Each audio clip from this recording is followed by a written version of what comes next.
al aire. Muy buenas tardes a todos y todas. Damos comienzo a la quinta sesión del seminario sobre el pensamiento de Antonio Gramsci en clave latinoamericana. Hoy, 28 de octubre, comenzamos esta transmisión a través de, pensando en un tema fundamental para entender a Gramsci, que es en torno al imperialismo norteamericano, específicamente unos documentos que se llaman documentos de Santa Fe. En esta sesión vamos a dar comienzo comenzará Gonzalo Sandón con una explicación, un contexto en torno a los documentos de Santa Fe. Entonces, Gonzalo, te doy la palabra para que hables de los documentos de Santa Fe, origen y contexto de una propuesta de imperialismo norteamericano. Gonzalo. Muchísimas gracias, Claudio. Muy buenas tardes. Ya en esta, no me equivoco, cuarta sesión concertado con respecto al estudio de Antonio Gramsci. El día de hoy, como bien lo señaló Claudio, de Santa Fe, y para eso nosotros lo vamos a desarrollar considerando anteriormente, pero fundamentalmente los conceptos que hemos permitir desarrollar una lectura, una interpretación, o más bien términos empleados por Antonio Gramsci, una traducción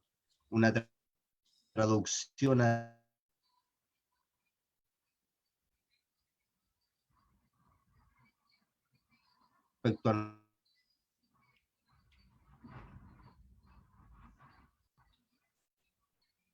ese es un poco en ese sentido. ¿Se escucha y se ve bien el PowerPoint?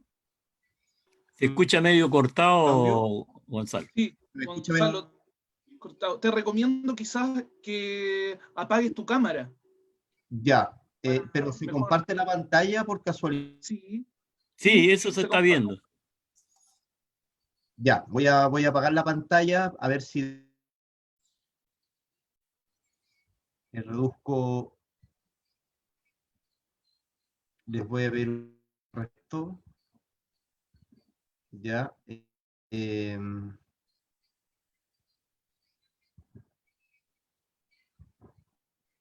Bien, ahí voy a compartir nuevamente la pantalla.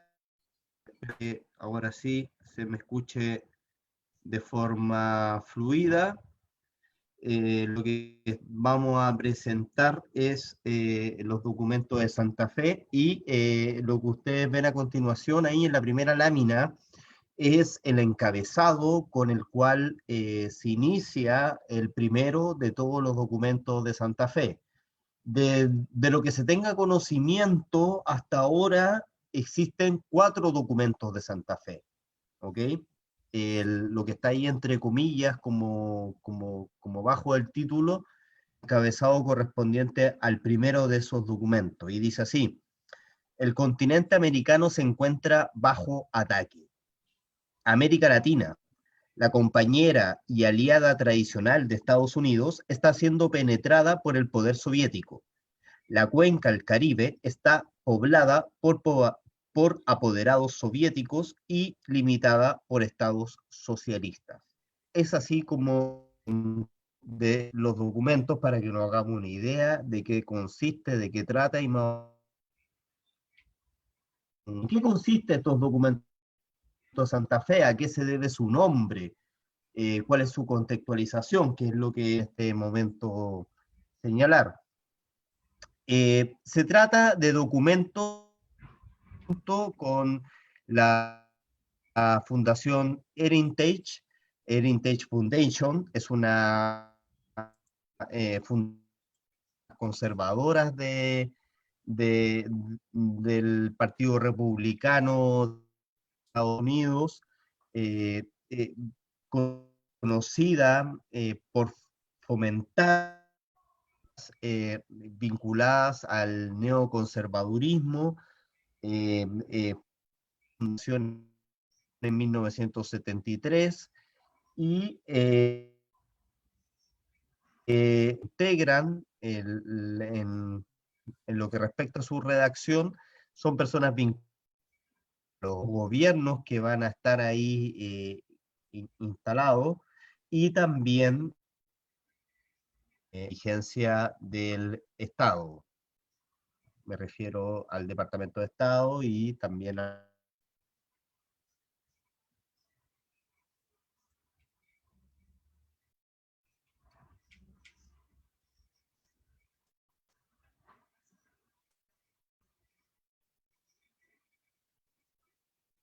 este tipo de documentos. Es así como a sus creadores se les conoce con la denominación, la rúbrica de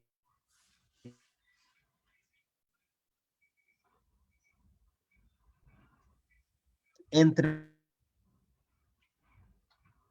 Rogers W. Fontaine, un personaje muy cercano, Richard Allen, asesor de futuro en cuanto a las relaciones con América Latina del gobierno de Reagan, Lewis, ultraconservador y muy cercano también a y también entre los que también destacan está el general Jones, reconocido militar neonazi, y también otros personeros militares neoconservadores vinculados también a los organismos de inteligencia. Puso de Santa Fe. ¿En qué sentido el interés? Porque este documento en mayo de 1980 y fue dirigido para ese entonces el candidato y casualmente futuro presidente. Las elecciones fueron en noviembre, el documento fue redactado en mayo con una clara orientación. Fue redactado dirigido para el entonces futuro presidente Ronald Reagan, ¿ok? Perteneciente al Partido Republicano. El primer documento de Santa Fe lleva como título las relaciones interamericanas, dos puntos, escudo de la seguridad del nuevo mundo y espada de la proyección del poder global de Estados Unidos. Este documento busca orientar al futuro gobierno republicano con respecto a cómo debiese comportarse a las relaciones con los distintos países de América Latina, considerando fundamentalmente revertir en buena medida lo que ha sido desarrollado por la administración anterior correspondiente al gobierno demócrata de Jimmy Carter. Recordemos que Jimmy Carter es el que le otorga cierta soberanía a Panamá, ¿no es cierto?, con respecto al canal. Impulsa él también en su gobernanza, intenta en realidad más bien desarrollar recibe incluso, reconoce a algunos de los dirigentes dentro de Estados Unidos. Entonces hay un montón de acciones, una parte importante del bloque dominante de Estados Unidos se preocupe de esta situación y por lo tanto vea una forma de revertir. Creo yo que también sucedió este fenómeno con respecto a la, ¿no es cierto?, y lo que vino después con Donald Trump, ¿ok? Este se convirtió realmente en verdaderas directrices que orientaron las políticas del gobierno de Estados Unidos bajo la época de Reagan, es decir, continuación prácticamente es como si fuese la Biblia para Ronald Reagan, en que se esmeró sin duda en llevarlo a... El documento Santa Fe 1, en términos bastante generales, yo aquí busco más bien orientar a una contextualización, hace alusión a una reivindicación de la doctrina de Monroe, esta doctrina del expresidente Monroe, que ya en el siglo XIX, ¿no? Él fue presidente y se hizo famoso por esta afirmación de América para los americanos, ¿no es cierto? Como una forma de lucha independentista con respecto a la invasión europea, fundamentalmente, la que se cataloga como el Viejo Mundo, y Nuevo Mundo al cual se le asocia la idea, ¿no es cierto?, de lo que es el proyecto de Estados Unidos. Es así como la doctrina de Monroe agarra mucha fuerza bueno, algunos suelen un poco ironizar con respecto a esta frase, afirmar que la doctrina de Monroe lo que buscaba era América para... en este documento Santa Fe se inicia la doctrina adaptándola a los nuevos tiempos, pero también es ya clásica y un poco polvorida mundo, haciendo alusión a que habría esta separación. Eso por una parte, hay una reivindicación, apelando tal vez al nacionalismo, al mito fundamental, analizarlo, conversarlo, reflexionarlo. ¿Será la doctrina de Monroe el mito fundador? Eh, la doctrina que se está planteando a continuación de todos los participantes. Otro aspecto el cual se hace a la seguridad, a cómo se compone, se comprende la situación geopolítica, la acción de Carter y por lo tanto lo que se debiese remediar en la brevedad, todo de la invasión soviética, bien cómo ha ido influyendo sobre todo en la zona sudamericana. Y por otra parte, quisiese yo por lo menos detenerme un poco en el ámbito económico, cómo se justifica, ¿ya? Acá hay un fragmento textual del documento. Sí, Estados Unidos debería llevar a cabo inversiones periódicas de los problemas de deuda de las naciones, orientar su política de desarrollo hacia el objetivo de crear,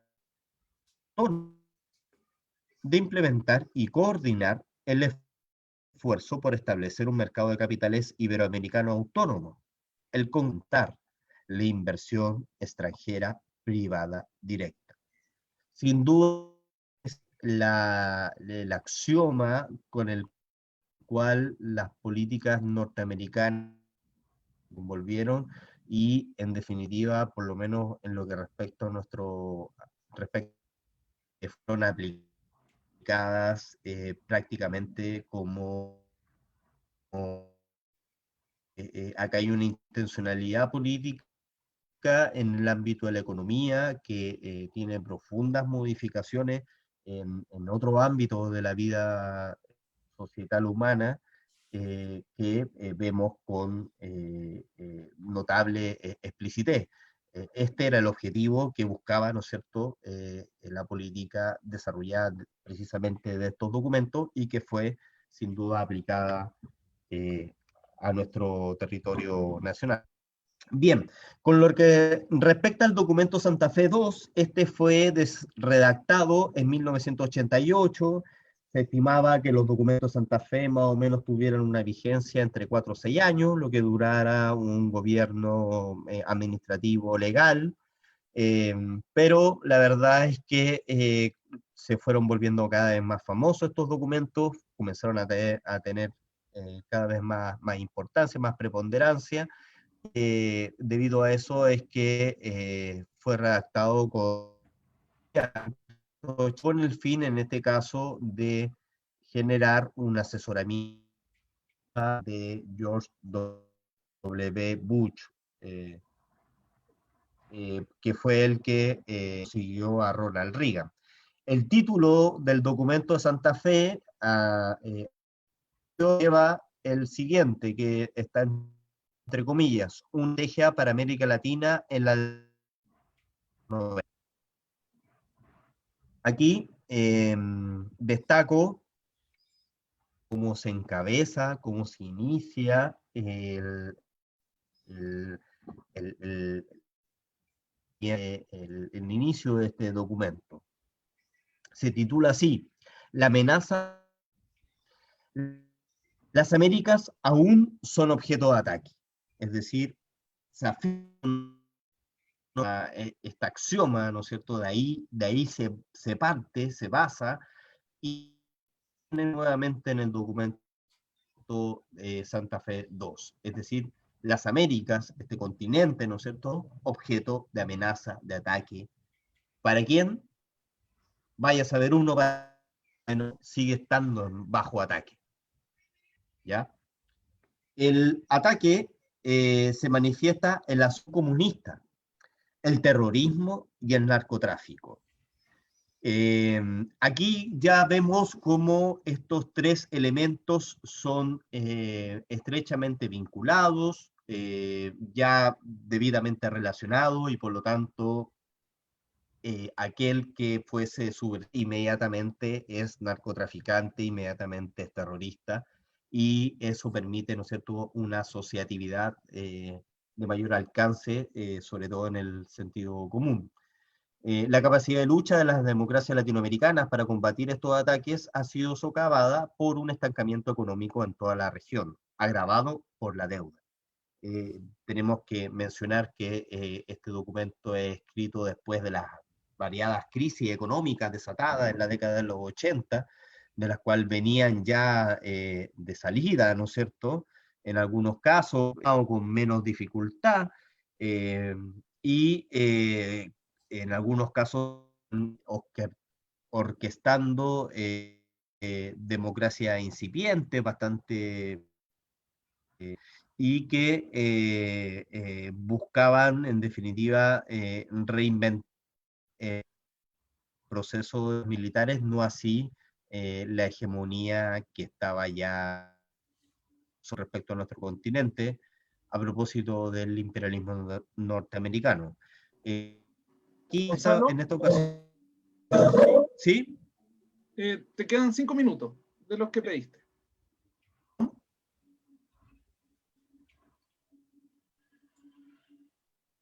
¿Me escuchan? Sí. Sí. ¿Claudio? Sí. Es que me queda poco tiempo, me imagino, ¿cierto? Ya estoy Me pediste aquí que te avisara en los 15 breve minutos.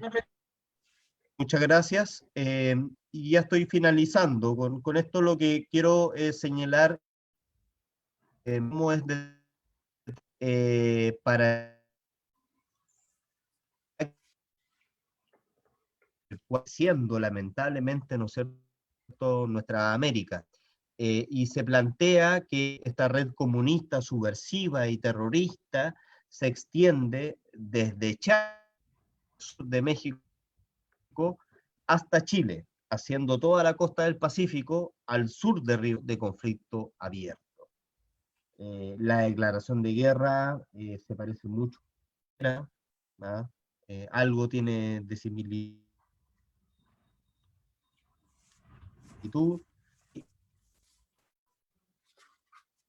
considera el combate. ¿Okay? Con esto voy finalizando. ¿Qué sucede con respecto a los documentos Santa Fe? En esta ocasión el profesor Osvaldo se va a dedicar a profundizar con respecto a algunos elementos de Santa Fe 2. En lo que respecta al documento Santa Fe 3, a publicaciones al respecto, cual nosotros podamos revisar y estudiar. Sí sabemos que existió un documento Santa Fe 4 que aparece a finales del año 2000 y que principalmente está dedicado al proceso que estuvo aconteciendo en ese entonces a Venezuela y preocupado exhaustivamente al liderazgo desarrollado por Hugo Chávez en ese entonces. ¿Mm? Eso a propósito con respecto de un contexto introductorio a propósito de los documentos de Santa Fe. Muchas gracias y le doy el pase al profe para que lleve a cabo su presentación. Muchas gracias, Gonzalo, por esta introducción en torno a los documentos de Santa Fe. Bien, ahora pasamos al profesor Osvaldo Fernández, quien va a hacer una lectura del documento Santa Fe 2 en clave gramsciana.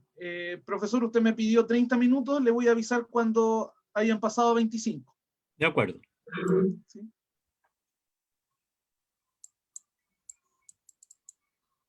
¿Se ve? Sí, se ve, profesor. Ya.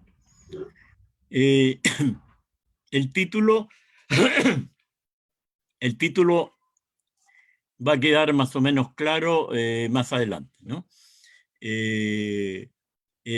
Porque el original es la ofensiva cultural marxista, es lo que dice el documento Santa Fe. Y yo le coloqué entre paréntesis imperialista, ¿no? Eso lo voy a explicar cuando lleguemos al núcleo central que nos interesa particularmente esta tarde del documento de Santa Fe. Antes de eso, continuando un poco con lo que Gonzalo ha hecho, indicar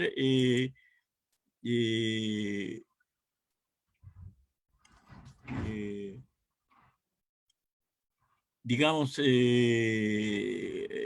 indicar en general algunas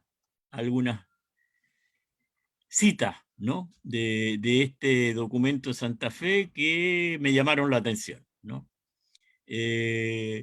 O sea, por ejemplo, cuando ellos dicen que en la década pasada se refieren a los años 80, es decir, entre el documento Santa Fe 1 y el 2, ¿no? La amenaza subversiva ha crecido, no ha disminuido. Es interesante notar que el contexto de este documento es la alerta sobre amenazas, ¿no? No hay una proposición de desarrollo común con América Latina, sino cómo combatir las amenazas, ¿no? Y señalar las amenazas y decir cómo combatir, ¿no? Y en esta cita que estoy mostrando, dicen sin ambajes, ¿no? Que la posibilidad de tener que involucrar fuerzas militares americanas para combatir este peligro es hoy objeto de debate político ante comités del Congreso de Estados Unidos, por supuesto, ¿no? Entonces, ellos vuelven, digamos, a lo que fue una práctica recurrente hasta los años en el siglo pasado, que es la intervención militar que asoló a una serie de países centroamericanos y a Panamá, etcétera, etcétera, ¿no? Entonces, esto vuelve a reiterarse aquí. De nuevo, esta otra cita no dice estas tendencias continúan, es evidente que enfrentamos más actitudes hostiles en América Latina, más estados prosoviéticos, más subversión, grandes amenazas al sistema financiero internacional, más crimen y narcotráfico provocado por la subversión, más olas de emigrantes y finalmente grandes probabilidades de un involucramiento militar de Estados Unidos. De nuevo, ¿no? ¿no? La amenaza de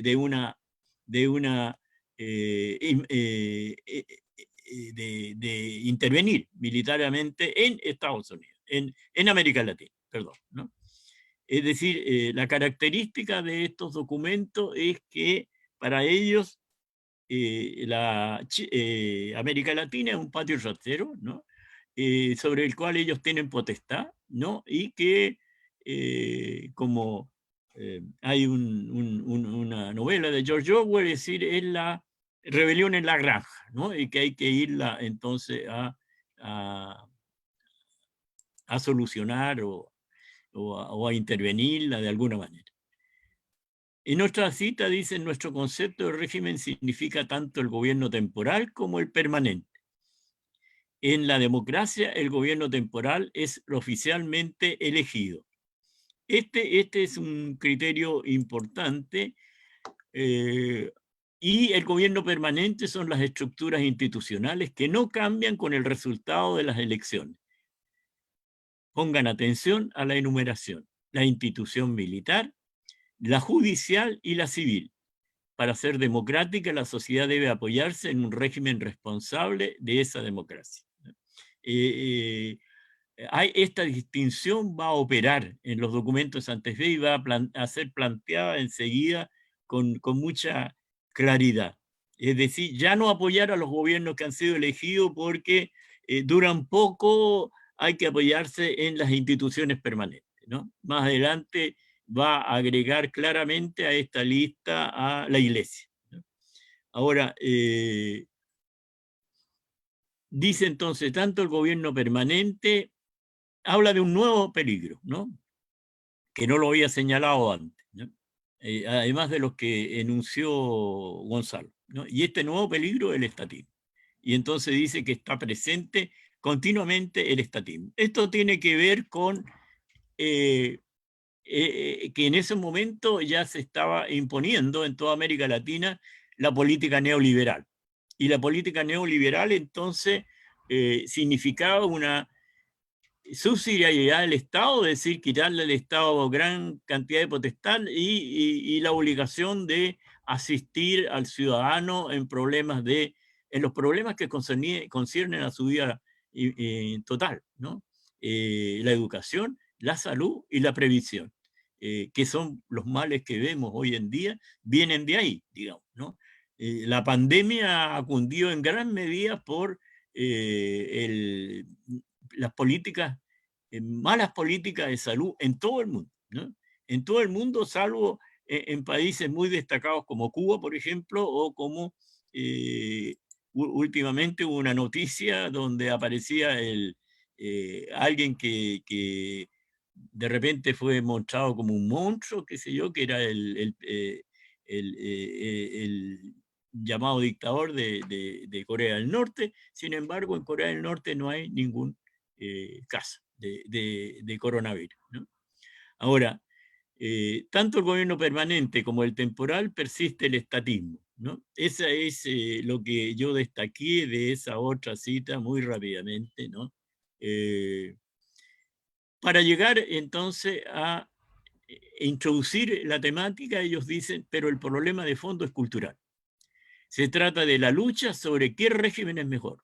El asunto, por lo tanto, no es solamente sobre forma y proceso de elección de los dirigentes, ¿no? Sino que concierne a la cultura de todo un país, ¿no?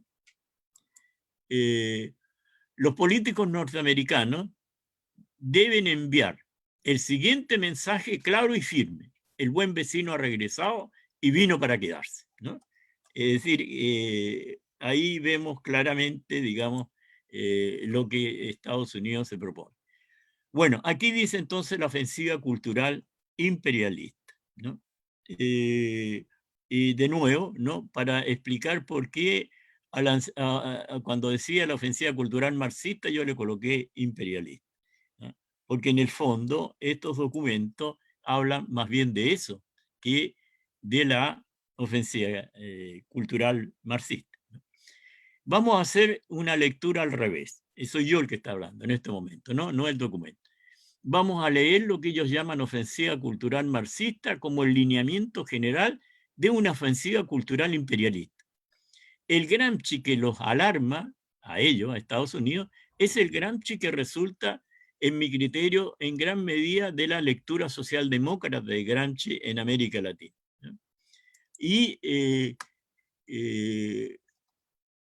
con ello se da origen a una lectura de derecha que se ha ido expresando en los gobiernos que hemos tenido, en especial en los dos gobiernos de Sebastián Piñera, ¿no? Ha habido entonces en Chile una lectura de derecha a la cual se va a referir Claudio Berrío, ¿no? Lo otro que se desprende de la lectura de los documentos de Santa Fe, sigo hablando yo, es que la hegemonía cultural en América Latina responde a una trenza en donde están coludidos y actúan de consuno el imperialismo, los ejércitos latinoamericanos y la derecha, ¿no? Yo viví un tiempo en Francia no entendían mucho nuestro antiimperialismo, porque para ellos no existen, ¿no? Los Estados Unidos no intervienen allá, no están presentes, de tal manera de que las fuerzas revolucionarias que puedan surgir en Francia tendrán como enemigos del mismo país, digamos, ¿no? Derecha, ejército, lo que ustedes quieran, pero no la presencia de los Estados Unidos como un actor externo e interno, ¿no?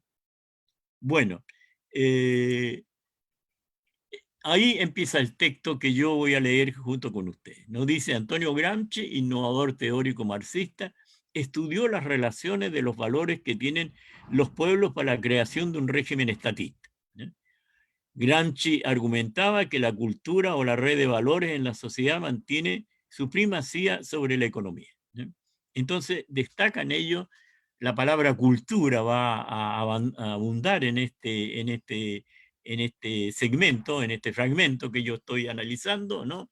Y está entonces indicando el nuevo peligro. Un peligro ahora ya no de una invasión soviética o del narcotráfico o de la subversión, sino un peligro que se da en el plano de la cultura, ¿no? Entonces ellos llaman, por eso ellos llaman al inicio de este texto, lo llaman la ofensiva cultural marxista, ¿no? Ofensiva cultural marxista, o sea, el marxismo interviene ahora en la cultura, ¿no? No interviene como en la Guerra Fría, en donde venía desde la Unión Soviética, iba a invadir, etcétera, iba a penetrar, iba a permear, sino que es algo que está surgiendo al interior de los países latinoamericanos. De acuerdo con Gramsci, dice, no serían los trabajadores los que conquistarían un régimen democrático, sino los intelectuales. Esta es la lectura que ellos hacen, ¿no?, de Gramsci. Ahora, cuando yo digo al revés, lo que quiero decir es que al mismo tiempo que vayamos vayamos pensando al revés, ¿no? Aquí, ¿qué es lo que están diciendo? No se preocupen de los trabajadores, preocúpense de los intelectuales, ¿no? Controlen los intelectuales, ¿no? Hagan que los intelectuales actúen de acuerdo a lo que nosotros queremos que se haga. Son ellos, ¿no?, que van a lograr dominar un régimen determinado, no los trabajadores, ¿no? Para él, para Gramsci, sigue diciendo el documento, la mayoría de los hombres tienen los valores ordinarios de su sociedad, pero no son conscientes por qué mantienen estos puntos de vista y de cómo los adquirieron, ¿no? Gramsci alertó sobre el sentido común y cómo la acción cultural tiene que darse en el sentido común. Es lo que vimos la vez anterior, ¿no? Ahora, ellos están diciendo entonces de que hay que preocuparse de eso. Claudio Berríos va a hablar de este hecho. Yo acabo de leer en la tercera la intervención de Longueira, ¿no?, criticando a los que votaron rechazo y criticándolo fundamentalmente porque están perdiendo, ¿no?, la influencia que ellos tenían en el pueblo, ¿no? En intervenir entonces en cambiar la mentalidad del pueblo, ¿no? Con el rechazo se ve evidente entonces de que es una clase privilegiada que vive en comunas privilegiadas la que votó por el rechazo, ¿no? Y esto no debería ocurrir según Longueira, sino que al contrario sería la mayoría popular que debiera haber actuado en conjunto con ellos, ¿no? Ahora, se desprende de este análisis, sigue hablando el documento de Santa Fe, que es posible controlar o moldear el régimen a través de un proceso democrático si los marxistas y los intelectuales podrían lograr esto dominando la cultura de la nación, lo que implica un proceso para lograr una fuerte influencia en la religión, las escuelas, los medios de comunicación y las universidades. La lista es interesante, ¿no? O sea, los marxistas, la ofensiva cultural marxista intervendría en la religión, en las escuelas, en los medios de comunicación y en las universidades. Entonces, de nuevo les digo, leámoslo al revés. Está señalando los espacios en donde, según ellos, ha intervenido esta amenaza marxista, que son los que hay que recuperar, ¿no? Y intervenir, ¿no? De alguna manera. Yo les digo uno solo, nomás, ¿no? En Chile no hay ningún medio consistente, aparte de Clinic, ¿no? En estos momentos el siglo virtual o el ciudadano, etcétera, que sean de izquierda, pero que no tienen es decir, no están fuera del monopolio de los medios de comunicación por la derecha, ¿no? O sea, esa es una respuesta concreta a esto, intervenir los medios de comunicación. O sea, la izquierda, ¿no? Desde la concertación, cosa que existía durante la dictadura incluso, ¿no? O sea, después diarios, etcétera, desaparecieron y los medios de comunicación quedaron en manos absolutas del poder dominante. Ahora, perdón. Para los teóricos marxistas, sigue diciendo el documento, el método más prometedor para crear un régimen estatista dentro del ambiente democrático es la conquista de la cultura de esa nación. ¿Ya? Fieles a ese patrón, los movimientos marxistas en Latinoamérica han sido dirigidos por los intelectuales y los estudiantes, no por los trabajadores, de nuevo, ¿no? De nuevo, dando la indicación dónde hay que intervenir y quiénes tienen que intervenir, ¿no? Y a quiénes hay entonces que reclutar para esa intervención, ¿no? En este contexto es que se debe entender la teología de la liberación, y entonces viene una crítica a la teología de la liberación, no me voy a detener en eso, ¿no? Según ellos, la teología de la liberación fue el resultado de una penetración gramsciana en el ámbito de la religión, ¿no? Y entonces ellos le dan ese carácter a la teología e indudablemente que la solución fue que Ratzinger interviniera y que el Papa viniera, ¿no? Y en estos momentos, sí, la declinación de la Iglesia Católica en varios países latinoamericanos se debe a que hubo una gran esperanza con respecto a esto, que finalmente quedó apagada y silenciada. Es en este contexto que se debe entender ya. Ahí hay una indicación, es decir, se dan cuenta claramente de que la teología de la liberación implicaba una iglesia latinoamericana, ¿no? Como en Inglaterra hubo una iglesia inglesa, que es la primera que se separa de las intenciones imperialistas de la iglesia que quería controlar los distintos gobiernos europeos.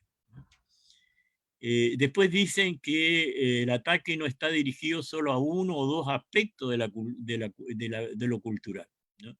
Actúa en el amplio frente que busca cómo redefinir toda la cultura en una nueva terminología, ¿no?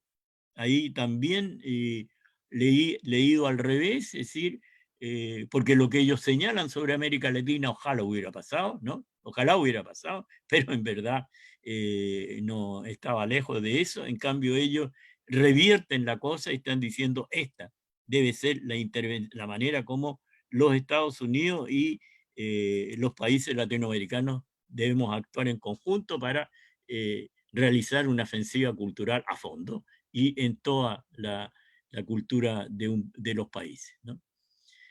Entonces, sigo, dice, la penetración marxista en América Latina es seguido por los distintos teóricos marxistas en las escuelas y universidades. El control estatal se incrementa sobre la educación a través de libros de texto y manuales exigidos por burocracia educativa. En el año 2000, yo vine a Santiago a hacer un seminario sobre Gramsci y Unamuno, y uno de los participantes era un profesor que enseñaba en Las Condes, ¿no? En esas escuelas, y me dijo entonces de que en el año 2000, de que los libros que se usaban para hablar de historia de Chile, de los acontecimientos de la dictadura, hablaban de la intervención militar que rescató a Chile del marxismo, y eso se seguía enseñando en la escuela, ¿no? A los alumnos. Es decir, eso revela, digamos, de que en determinados sectores pusieron en práctica entonces esto que ellos dicen que los marxistas hacían, ¿no? Ahora, y da un ejemplo como para advertir que esto va a pasar cuando los marxistas intervengan en una sociedad.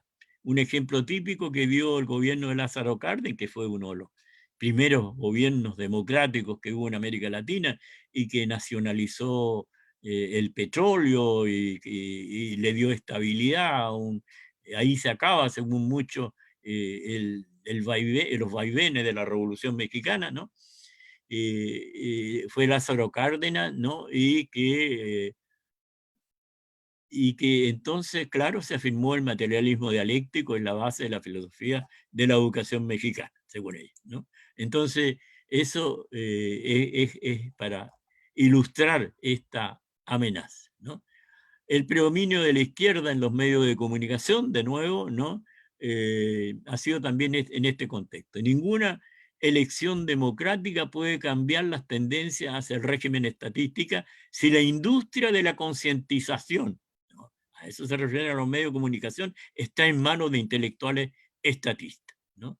Debe pasar entonces a haber un control por parte de ¿cómo llaman ellos? Bilateral, o sea, actuando de consumo Estados Unidos con gobiernos latinoamericanos, ¿no? Los medios de comunicación, la iglesia, las escuelas continuarán girando hacia el estatismo si los Estados Unidos y los recientes gobiernos democráticos no reconocen esto como una lucha del régimen, ¿no? O sea, metámonos en esa batalla de lo que están diciendo. Metámonos en esa batalla y hagamos lo que ellos hacen, ¿no? Y en ese sentido, entonces, vamos fabricando nuestra hegemonía. El documento termina con esto, ¿no? La cultura social y todas las estructuras del régimen deben ser modeladas para proteger a una sociedad democrática, ¿no? Entonces, los efectos de este documento significó después de que muchos intelectuales como Vargas Llosa, ¿no? o, o el Octavio Paz, ¿no? Que habían adherido a la Revolución Cubana y la apoyaron, se dieron vuelta y pasaron eh, eh, hacia la derecha, ¿no? Ellos dicen entonces, los intelectuales les gusta que se les reconozca, hay que darle una posición expectante, ¿no? Estados Unidos los tiene que invitar,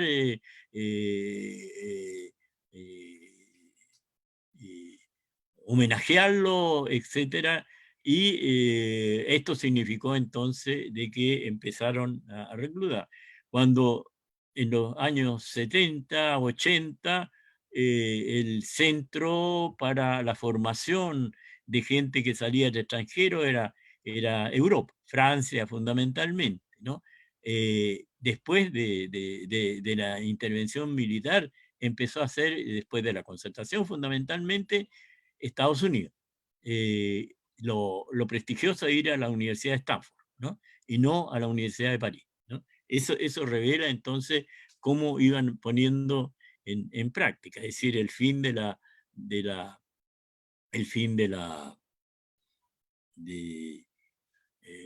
¿cómo se llama esto? De los medios de comunicación de izquierda, ¿no? Desaparecen en nuestro país, por lo menos. Las universidades, de acuerdo a lo que se hizo durante el gobierno de Lagos, han entregado a la libre empresa, ¿no? Es decir, se le elimina el aporte basal y entonces el alumno pasa a ser un cliente y tienen que vivir de lo que los padres pagan, ¿no? Y la universidad se convierta en un objeto de lucro, y la educación pasa a ser un bien que da favor, y si este bien es caro, hay que pagarlo, ¿no? Y porque es algo que necesitamos individualmente, ¿no?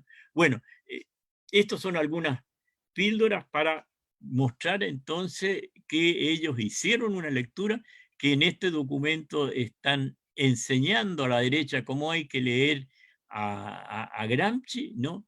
Para sus propios propósitos. Es una lectura, en ese sentido, una lectura de derecha, ¿no? Es decir, no de derecha en el sentido que fueran intelectuales de derecha que se interesaron en Gramsci y dijeron, mira, este autor es nefasto, hay que combatirlo, sino que lo estudiaron y lo aplicaron, ¿no? O sea, lo usaron para sus propios fines, ¿no? Eso es lo que enseña este documento de Santa Fe, y el efecto que esa lectura de derecha,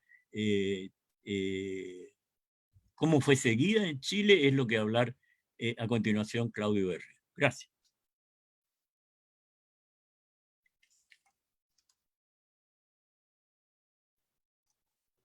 Muchas gracias, profesor. Les recuerdo que pueden dejar sus comentarios, preguntas en el chat de Zoom, en la sección preguntas y respuestas de Zoom, y también en Facebook, donde se está transmitiendo en estos momentos esta sesión. Voy a colocar el cronómetro y gracias, profesor. ¿Puede dejar de compartir pantalla, profesor? Ya, tengo que... Ah, ya. Sí. De acuerdo. Muchas ¿Ahí? gracias. Sí. Bueno, como bien señaló el profesor Osvaldo, yo voy a hacer algunos comentarios. ¿Se ve ahí ¿Se ve el PowerPoint? Sí. Algunos comentarios en torno a la lectura que se hizo de Gramsci desde la derecha chilena. ¿Ya? La derecha chilena a lo largo de la década del 80 hizo una lectura de Gramsci. Como bien señalaba el profesor, no fue un simple rechazo y enfrentamiento al pensamiento de Gramsci, sino a su vez una lectura y un uso que se le hizo de Gramsci. ¿Ya? En Chile el pensamiento de Gramsci ha tenido distintas lecturas. Y esto es lo que quiero conversar un poco ahora. Cómo llegó brevemente Gramsci al contexto chileno, y cómo en los 80 esta lectura también fue hecha por la derecha, específicamente por la UDI. Bueno, en los últimos años la derecha chilena ha puesto atención al pensamiento de Gramsci, en razón a la utilidad que éste ha tenido para fomentar lo que ellos llaman el marxismo cultural en Chile. En el año 2014, por ejemplo, salió el libro del profesor Jaime Mazardo, que se llama Gramsci en Chile, que lo sacó por la editorial LOM, y curiosamente salió una noticia diciendo que la bancada de la UDI había comprado tomos de este libro, Gramsci en Chile, para pasárselo a los intelectuales de la UDI para que pudieran hacer una lectura de ello. Y en estos últimos meses incluso, la derecha, algunos sectores de derecha han mencionado a Gramsci en sus escritos, el mismo Axel Kaiser, que meses después del estallido del 18 de octubre, escribió en la página de su fundación, Fundación para el Progreso, un artículo titulado La victoria de Gramsci. Incluso más, hace algunos meses, no más de un mes, José Antonio Kast, líder del Partido Republicano, ex UDI, escribió un texto sobre Joaquín Lavín, donde lo titula de transformismo político, y haciendo alusión a que ese concepto José Antonio Kast lo saca de Gramsci. Entonces, podemos sacar en conclusión de que la derecha ha hecho lecturas de Gramsci. Sin embargo, si bien esto que le estoy señalando es en los últimos años, esto lo podemos rastrear muchas décadas antes, sobre todo en tiempo de la dictadura. Hablando de antecedentes sobre Gramsci y Chile, podemos señalar que las primeras traducciones que llegaron del pensamiento de Gramsci a nuestro país se hizo aproximadamente en la década del 50 con la editorial Lautaro, una editorial argentina que trajo estos textos traducidos por la gran mayoría por José Aricó, un pensador comunista, un pensador gramsciano argentino, que tradujo estos textos de Gramsci y que acá tuvieron recepción muy pequeña, pero la tuvieron sobre todo en Valparaíso. El profesor Osvaldo, de hecho, es uno de los primeros en hacer esta lectura, en una lectura colectiva que se hizo acá, y que culminó, en cierta manera, podríamos decirlo así, en el año 71, cuando el profesor Osvaldo saca por la editorial Nacimiento el texto Maquiavelo y Lenin, que recoge una selección de textos del pensamiento de Gramsci con un prólogo del profesor Osvaldo. Esta edición tuvo dos ediciones por editorial Nacimiento, y tuvo la última edición por la editorial popular La Pajarilla, que les recuerdo que se encuentran en los materiales que están subidos en la página del ICAL, y donde usted puede sacar el texto completo, sacado por la editorial Pajarilla, donde se encuentra el prólogo del profesor en el año 71, un prólogo que hizo para esta edición, y bueno, la selección correspondiente de esta antología. Entonces, fue en los años 50 donde llegó de manera insípida el pensamiento de Gramsci, no repercutió masivamente en los sectores de izquierda, ni en los 60 ni en los 70, aunque con esta antología podemos ver que sí había un sector que estaba haciendo estas lecturas de Gramsci. Sin embargo, el año 73, todas estas lecturas se cortan en nuestro país, porque ya, como sabemos, es la dictadura militar, y esta dictadura, que dura hasta finales de los 80, va a tener un proceso en el cual van a aparecer movimientos de derecha, en este caso la UDI, que van a comenzar a hacer una lectura del pensamiento de Gramsci, y lo que es más interesante, que esta lectura también la colocan no como una forma para defenderse, no como una crítica, perdón, a Gramsci, sino también como un uso que van a hacer sobre el pensamiento de Gramsci. Permítame. Ya. Tras la crisis de 1981-1982, se aprecia el agotamiento de la dictadura, ¿ya? Habiendo cumplido con el desarrollo de las fuerzas productivas hacia un armazón neoliberal, se comienza a buscar el reemplazo de la administración civil del proceso. Es decir, algunos intelectuales, específicamente estoy hablando de Jaime Guzmán, entre otros, comienzan a ver cómo poder tomar la administración de manera civil de esta dictadura. La UDI, por ejemplo, el partido de Jaime Guzmán, no tuvo como objetivo principal una defensa del régimen militar. Ellos no hablaban explícitamente de una defensa hacia la dictadura de Pinochet, sino que su objetivo principal era cómo ellos poder poder tomar los elementos políticos y económicos que generó la dictadura y llevarlo a un plano civil y democrático, ¿ya?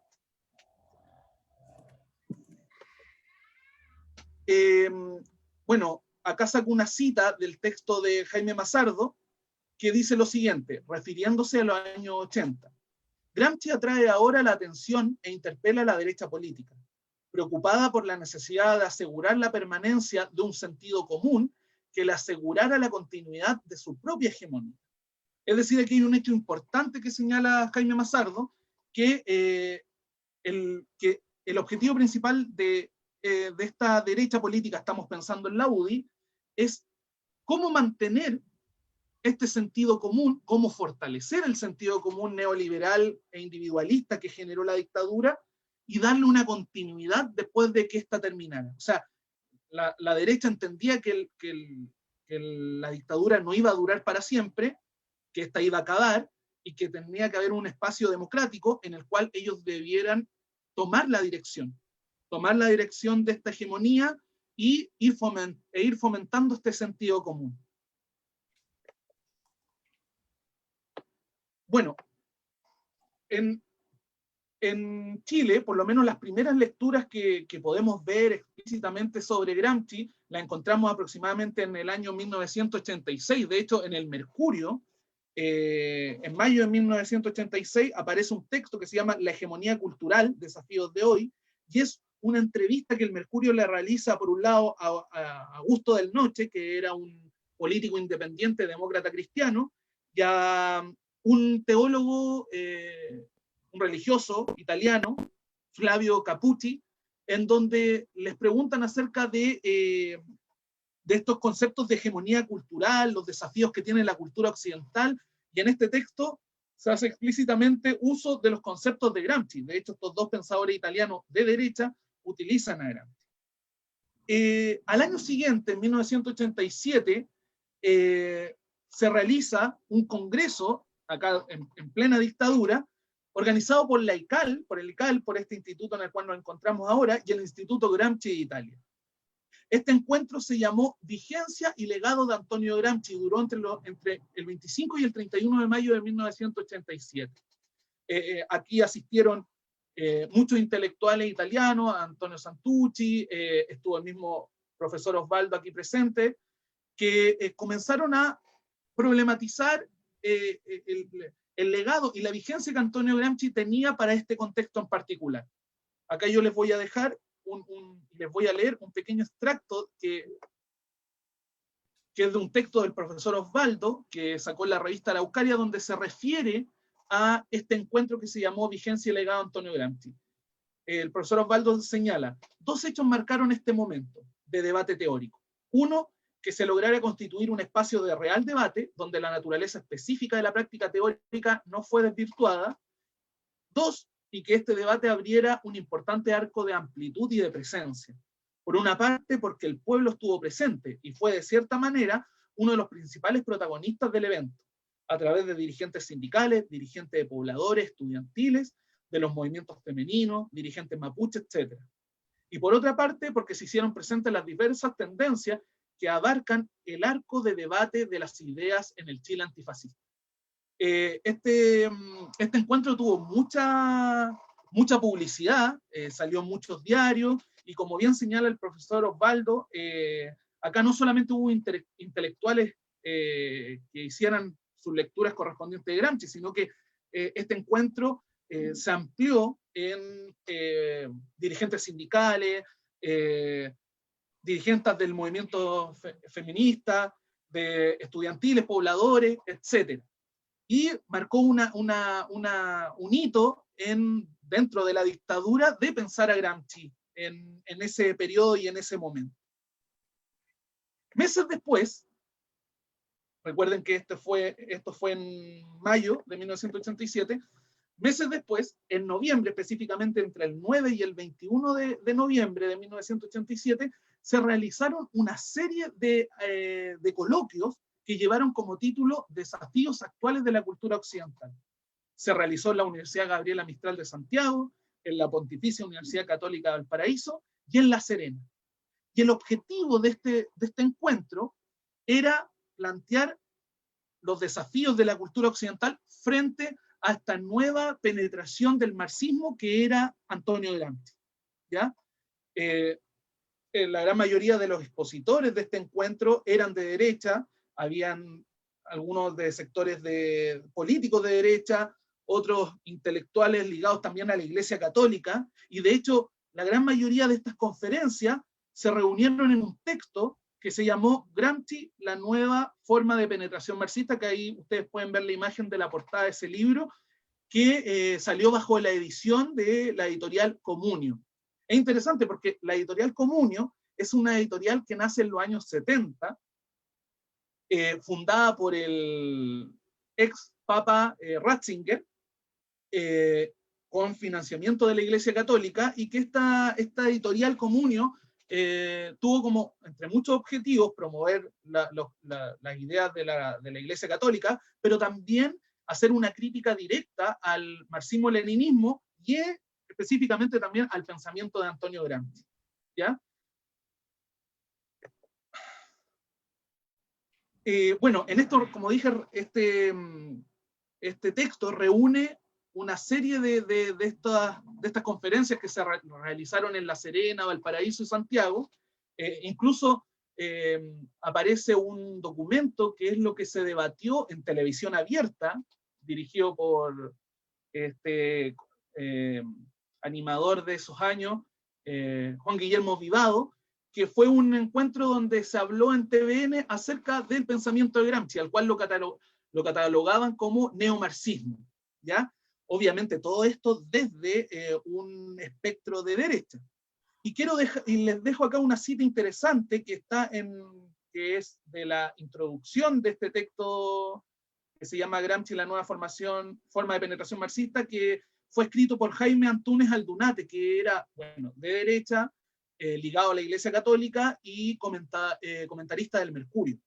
Y dice lo siguiente: si los países de cultura occidental, al margen de enfrentar los desafíos policiales que la subversión comunista supone, desean verdaderamente poner freno al marxismo, no tienen otro camino que afrontarlo en su versión gramsciana, combatiéndolo sobre todo en la perspectiva cultural, filosófica e ideológica. Acá, a mi parecer, tenemos algo fundamental que está proponiendo Antúnez frente a la lectura de Gramsci. O sea, cuando lo que está proponiendo es, cuando leemos a Gramsci, no solamente estamos leyendo al enemigo, sino que también debemos utilizarlo desde nuestra óptica, desde nuestros intereses, porque también ahí puede sernos útil.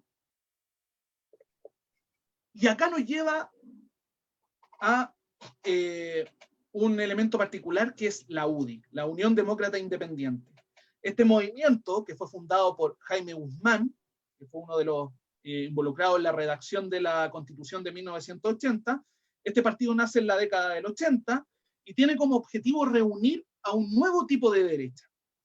¿Ya? A partir de su formación como continuador de la política de la dictadura, el Partido Unión Demócrata Independiente se propuso como objetivo combatir el marxismo en todas sus formas, entre ellas el pensamiento de Gramsci, pero también intentaron pensar a Gramsci desde su propia acción política. ¿Y por qué estoy señalando esto último? Más adelante lo vamos a ver en una cita que seleccioné que me parece muy interesante para pensar a este partido como un partido que funcionó en torno a una lógica gramsciana de hacer uso de su espacio político. ¿Ya?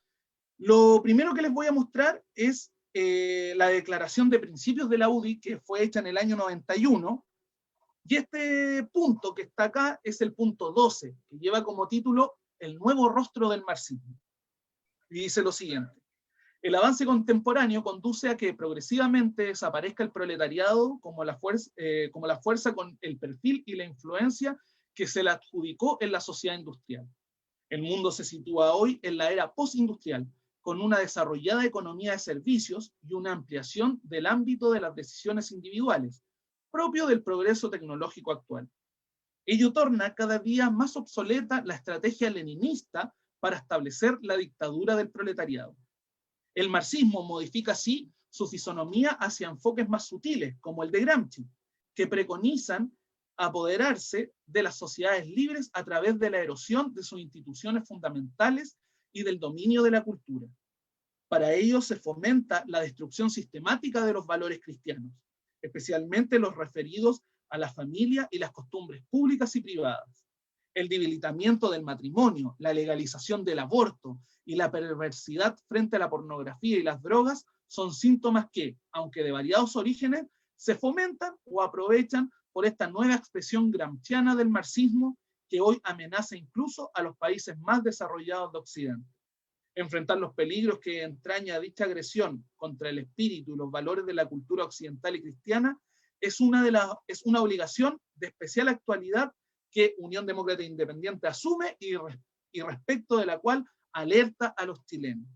Si ustedes se dan cuenta y lo comparan o lo colocan en paralelo con el documento de Santa Fe que el profesor Osvaldo señaló en la presentación, nos podemos dar cuenta que hay un relato común, hay un relato en el cual se coloca a esta nueva forma de marxismo, que es Gramsci, como aquel pensamiento que comienza a meterse, a erosionar en las instituciones fundamentales de cada nación. ¿Ya? Esto es muy importante, es por eso que cuando escuchan a la derecha hablar de marxismo, ahora se están refiriendo con este concepto de marxismo cultural, porque entienden que Gramsci, ellos lo entienden así, es el pensador de la cultura. Entonces, la forma de lucha del marxismo ahora ya no es la lucha armada desde una lógica marxista-leninista, sino entrando sutilmente en las distintas instituciones, en el Estado, en el colegio, etcétera, etcétera, en la televisión, donde se van a cambiar los modos de pensar, donde se va a cambiar esto que se entiende como sentido común. ¿Ya? Y, sin embargo, la UDI no solamente, a mi parecer, y esto es una propuesta que estoy haciendo, no solamente cree o ataca al pensamiento de Gramsci, diciendo que hay que combatirlo, sino que también hacen uso de la forma en que puede ser, en que el sentido común puede ser reforzado y puede ser reforzada la hegemonía. Acá yo les traigo un texto que la saqué de la Fundación Jaime Guzmán, escrito por Ángel Soto Gamboa, que se titula La irrupción de la UDI en las poblaciones. Y lo voy a leer porque me parece interesantísimo para ir entendiendo un poco cómo la UDI iba trabajando en los años 80. Dice, el trabajo en las poblaciones se inició a través de la organización de centros juveniles, llegando a tener una red de 400 centros en la región metropolitana. Eran centros juveniles en los cuales se buscaba la entretención y la formación. Se hacían concursos en donde se premiaban las mejores ideas y se fueron orientando hacia la labor social. La idea era generar un vínculo y convencer a las personas que ahí participaban que organizados podían hacer cosas muy útiles.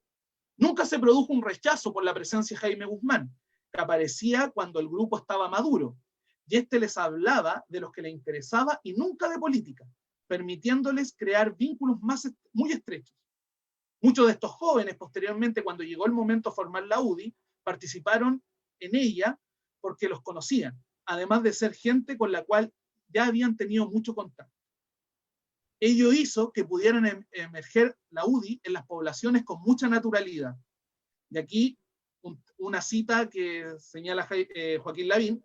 Una de las cosas que me llamaba la atención, afirmó Joaquín Lavín, era que en las asambleas políticas en poblaciones todos hacíamos discursos políticos, y al final lo hacía Jaime, pero él no les hablaba de política, les hablaba de valores, y les decía, yo no estoy aquí para buscar votos, a nosotros nos interesan las personas, los queremos a ustedes, que la UDI sea para ustedes un instrumento de realización personal, que puedan crecer y desarrollarse como seres humanos. Terminaba hablando de valores, de amor, de Dios. Él aprovechaba esas instancias para desarrollar su misión de apóstol de la política. Eso dijo Joaquín Lavín. Por lo tanto, esta tarea no se proponía que el gobierno militar tuviese mayoría en las poblaciones, sino que se trataba de buscar las mejores personas que se podían contactar en cada población, para que se integraran a una junta de vecinos o formasen un núcleo de 8 o 10. La tarea consistía en crear una red que trascendiera al régimen. Aquí tenemos algo fundamental. En primer lugar, como les había señalado, la UDI no buscaba ser un referente de la dictadura, buscaba ser la continuación de la política económica y la política cultural de la dictadura. En ese sentido, en los años 80, gran parte de la labor de la UDI fue en las poblaciones. Claro, tenemos que entender el contexto. Tenían el apoyo de la dictadura, el movimiento social de izquierda estaba por el suelo, pequeñas agrupaciones, estoy pensando en el Frente Patriótico, que trató de organizarse por aquí y allá, el Partido Comunista, otras organizaciones, pero muy de manera clandestina y fragmentaria. Sin embargo, la UDI tenía todo el respaldo de la dictadura militar. Por lo tanto, eso lo utilizó para entrar en las poblaciones y en estas poblaciones poder reforzar la idea de sentido común. ¿Cómo la reforzaban? Como ustedes lo ven acá, formando centros juveniles, fomentando la participación de dirigentes sindicales, de dirigentes poblacionales. Ellos hacían muchos cursos de capacitación en las poblaciones, ayudando a construir casas, etcétera, etcétera. Pero dentro de todo eso iba esta fuerza de fomentar el sentido común y mantener esa hegemonía que la dictadura había logrado establecer a sangre y fuego, y que la UDI y Jaime Guzmán en específico entendía que debían seguir. Es por eso interesante el comentario que hizo Longueira y que lo sacó a la palestra el profesor Osvaldo. Longueira era uno de estos intelectuales orgánicos de la UDI. Eran de estos jóvenes que participaban, que iba a las poblaciones. Y entendió Longueira, y entiende hasta el día de hoy, que el gran error que cometió la UDI fue, en el momento en que llegó la democracia, comenzar a alejarse de las poblaciones y meterse de lleno en la vorágine electoral, en la vorágine de sacar senadores, diputados. Longueira entendía perfectamente eso. Entendía que al dejar la población se estaba perdiendo esa hegemonía que la UDI logró tener en tiempos de la dictadura. Y quiero señalar algunas cosas breves. La derecha chilena entonces comenzó a realizar una lectura sistemática del pensamiento de Gramsci, como ya lo he señalado, antecedentes hay. Este encuentro que se hizo y que terminó en un libro que, si ustedes vieron ahí, incluso Pinochet sale leyéndolo, demuestra que hubo una lectura sistemática, entendiendo que el pensamiento de Gramsci era un peligro para los valores de la cultura neoliberal. También intentaron pensar al intelectual italiano desde sus propios intereses. El Partido Unión Demócrata Independiente emprendió durante los 80 una política que tenía como función principal fomentar un sentido común neoliberal e individualista en los sectores populares, mantener esa hegemonía que la dictadura estaba estableciendo. Y por último, siguiendo la línea del documento Santa Fe, podemos señalar que la derecha chilena hizo implícita una alianza con los intereses particulares de Estados Unidos, defendiendo los valores neoliberales frente a una amenaza del llamado marxismo cultural.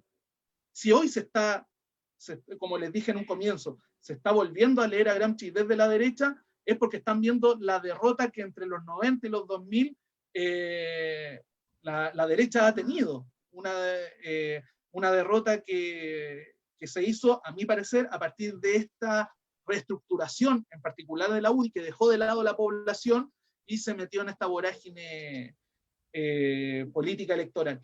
En ese sentido, y concuerdo con el profesor Osvaldo, lamentablemente en Chile tenemos una de las derechas más inteligentes, porque ha sido de las pocas en América Latina que se ha sentado a leer y a discutir en torno a Gramsci.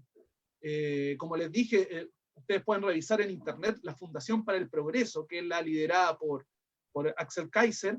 Tiene encuentros, ustedes los pueden ver por YouTube, encuentros donde se habla sobre el pensamiento de Gramsci, una entrevista a Axel Kaiser donde explícitamente él señala que lo que tiene que hacer la derecha es utilizar a Gramsci. Eso lo dice clara y explícitamente. Les mostré acá también, ustedes lo pueden buscar, un texto de hace poco de Kast, José Antonio Kast, sobre Lavín, y lo trata de transformismo político, y dice explícitamente que ese concepto él lo saca de Gramsci. Entonces estamos frente a una derecha que no solamente se posiciona en contra del pensamiento de Gramsci, sino que también lo utiliza, y lo ha utilizado. Eso quería señalar brevemente, y seguimos entonces con las preguntas y comentarios. Voy a dejar de compartir pantalla. Antes de pasar a las preguntas y comentarios, profesor, ¿algo que acotar? No. Gonzalo, ¿algo que acotar? Muy bueno el final, sí. ¿No? Muy bien. Voy a pasar, Gonzalo o profesor, bueno, les voy pasando la palabra si usted quiere decir algo. Vamos con la primera pregunta. Nahuel pregunta. Cabe la pregunta, quizás retórica, ¿quién gobierna Estados Unidos? ¿Quién es el jefe de ese gobierno permanente? Profesor. Mira, a mí me parece que efectivamente en Estados Unidos hay gobiernos permanentes, ¿no? Hay gobiernos permanentes que independientemente del presidente que salga y la intención que él haga, determinan un lineamiento, digamos, el caso de Obama, ¿no? Obama trató de abrir, de ir eliminando el bloqueo, pero finalmente no pudo ir más allá, ¿no? No pudo ir más allá porque tanto la CIA como el FBI, como otros partes de ese gobierno, el empresariado, etcétera, van determinando lo que, lo que tiene que ser la política norteamericana. Gracias, profesor. Gonzalo, si quieres comentar algo a partir de esta pregunta.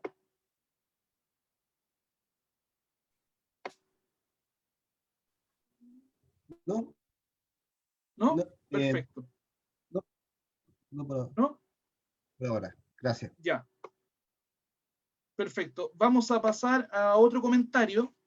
Dice Nahuel, siguiendo la discusión de la conquista de los intelectuales, podemos decir que hoy en día, al calor del resultado del 25 de octubre, que ganó el apruebo, dicha conquista fue infructuosa. Probablemente la idea de dichos intelectuales tenía un sesgo de clase, donde solo imaginaban que los intelectuales solo podrían venir desde los sectores sociales más acomodados. Según algunos estudios, artículos y reportajes sobre la primera línea, se detectó que el grueso de ese grupo son profesionales o estudiantes universitarios. Probablemente son parte de ese grupo que son primera generación en entrar a la universidad. Esto más que preguntas, es comentario. No sé si quieren acotar algo frente a lo que señaló Nahuel. Sí, No me ahí parece. yo quisiera comentar. Sí, Gonzalo, hablan. Gonzalo, sí. Ahí quisiera comentar. Bien, efectivamente, lo que plantea aquí el compañero tiene mucha sensatez y está sintonizado a lo que también nos plantea Gramsci.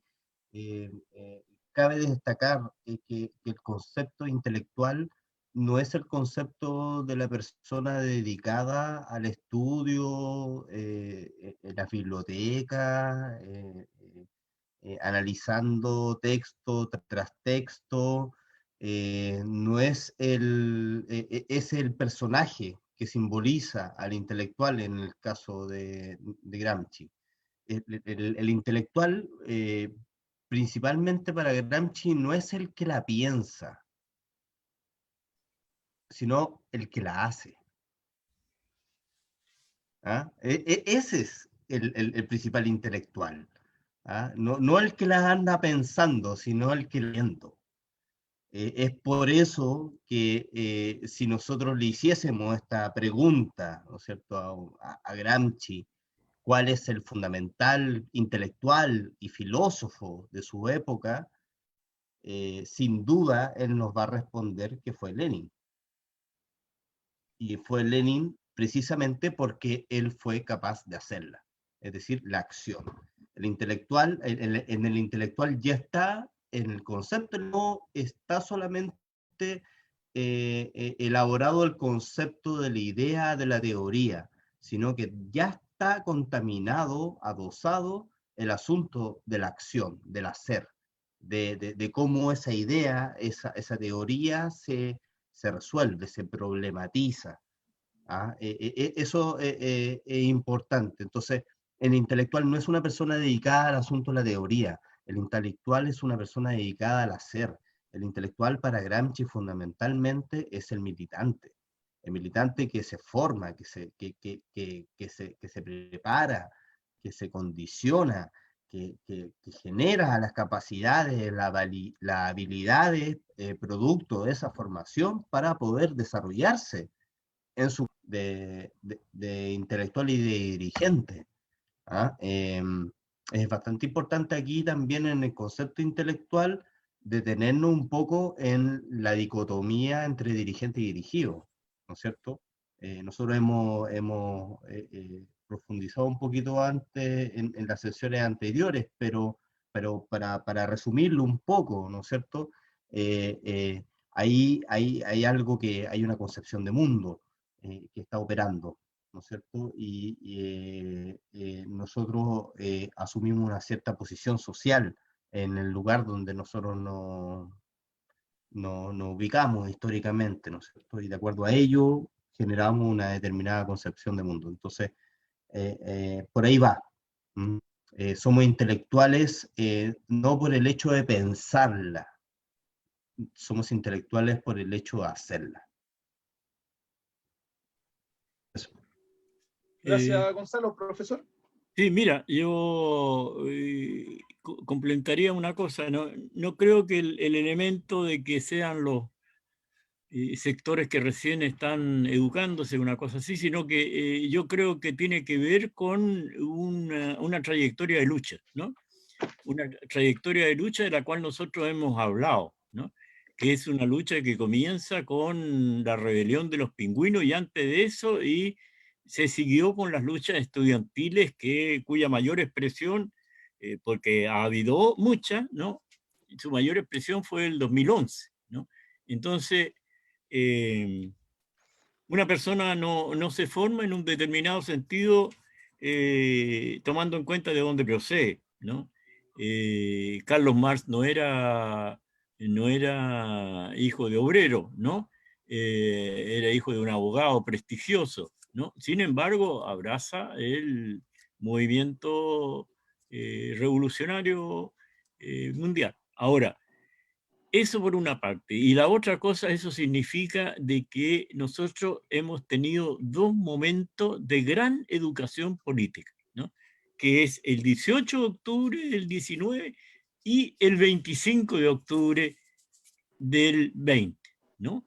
O sea, para mí, digamos, lo que ocurrió el domingo es, si antes salieron en el 18 de octubre, en esos días, salieron 2 millones a la calle, ahora salieron 5 millones que expresaron su opinión por el apruebo y por ser ellos, ¿no?, los que elaboren la Constitución y no, digamos, una instancia mixta, ¿no? Entonces, yo creo que hay que poner el acento en esa formación que se da a través de la lucha, ¿no? Como se dijo en una parte, con la lucha de calle, ¿no? Eso. Gracias, profesor. A ver, comentarios. María Rosa dice, ¿cuánta verdad y cuánto pronóstico tiene? Porque en Bolivia la democracia la han trabajado los obreros, los pobres y no tanto los intelectuales. Es eminentemente contrario a los documentos de Santa Fe y quisiera saber qué opinan sobre lo ocurrido en Bolivia. Y dice felicitar a Chile por el triunfo del plebiscito. No sé si tienen algo que comentar frente a eso. Oye, por mi parte, lo único que puedo expresar sobre Bolivia es mi gran admiración, digamos, por un movimiento que, a pesar de los vaivenes, sigue adelante, ¿no? O sea, ahí ha habido, de una manera u otra, a través de una acción inteligente del gobierno de Evo Morales, una formación popular que entiende claramente cuál es el lugar que tiene que ocupar en esto, y la transformación entonces de un sentido común nuevo, ¿no? dirigido por movimientos como el movimiento indígena boliviano. Eso.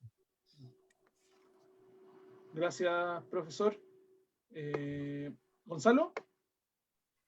Sí, me sumo también a la admiración, al respeto y al carácter histórico de lo que ha acontecido en Bolivia. Es por primera vez en nuestra región una situación de similares características de lo que le aconteció al gobierno de Evo Morales, fue resuelta del modo como fue resuelto en esta ocasión. Eh, eh, Generalmente esto no suele suceder. Pero hay una fractura significativa que tiene un alcance histórico.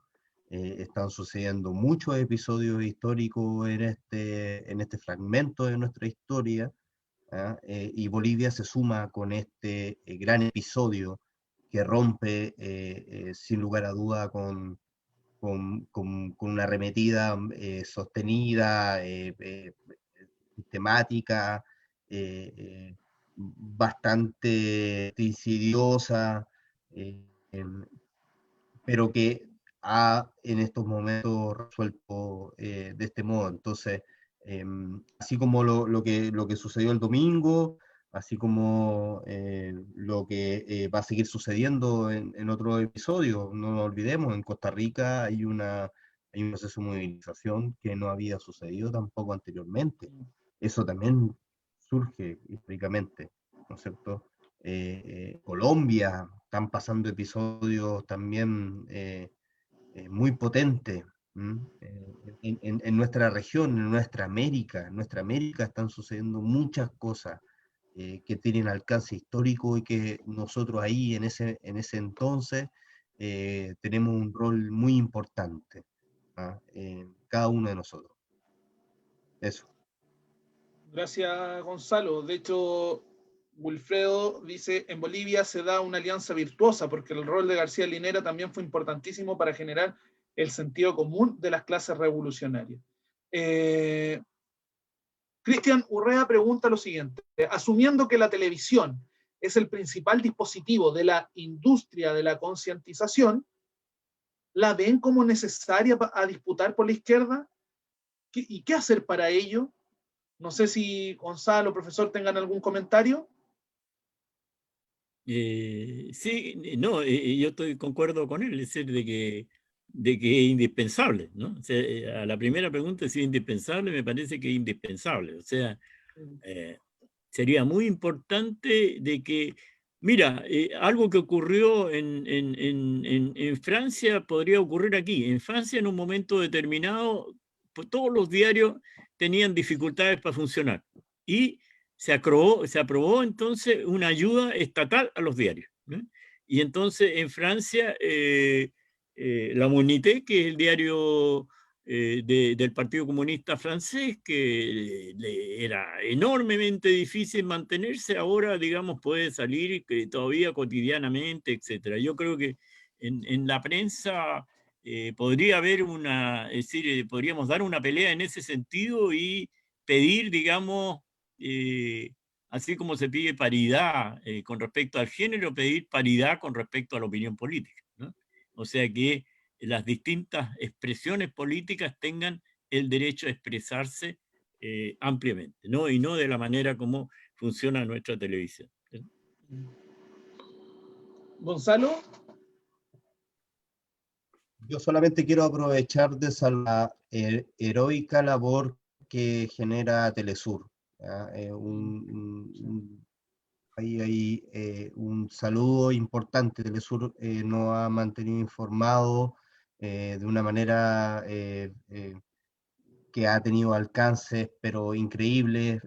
Nunca antes nosotros, lo humilde, lo sencillo, lo explotado, explotado, oprimido, oprimíamos, dominados, no habíamos informado de ese modo. ¿Ah? Entonces ahí hay un saludo y también, bueno, a prensa latina también. Hay hartos medios latinoamericanos eh, eh, importantísimos que contribuyen a esta labor de poder comunicarnos y de poder desarrollar estas reflexiones y problematizaciones. Ojalá podamos cada vez más aportar en aquello. Gracias, Gonzalo. Wilfredo, por cierto, me anoté tu correo porque quieres los libros que por el CEPIB hemos lanzado, así que te escribiré después de esta sesión para que conversemos acerca de eso. Wilfredo también señala, el profesor Osvaldo, en su nota del primer encuentro gramsciano del ICAL, evoca el concepto de la práctica teórica, y me parece muy interesante también. Interesante lo que plantea el profesor Fernández respecto al rol de la lucha en la forja de las fuerzas que protagonizan el 18 de octubre. Trotsky dice algo parecido respecto a la Revolución de Febrero, diferenciando espontaneidad y anonimato, que no es lo mismo que impersonal. No sé, profesor, si quiera señalar algo, o Gonzalo. Mira, yo creo que es mi predicamento, es decir, nosotros, yo soy comunista, ¿no? Y nosotros los comunistas actuamos conforme a una relación dialéctica constante entre teoría y práctica, ¿no? Y en ese sentido, digamos, como señala Lenin en El quehacer, citando a Engels, la lucha se da en tres planos: es teórica, es política y al mismo tiempo es económica, es decir, la lucha de los movimientos sindicales, ¿no? Ahora,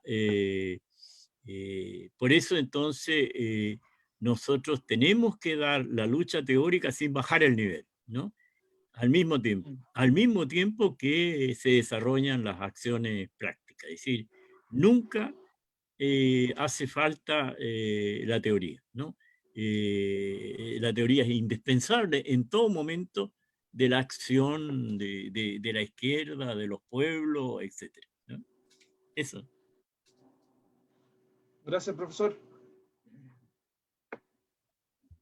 Gonzalo. Yo quisiera señalar algo con respecto a la importancia que tiene, por ejemplo, para Gramsci el concepto de filosofía de la praxis, ¿no es cierto? El concepto central es precisamente la praxis, muy estrecho a lo ya señalado con el profesor.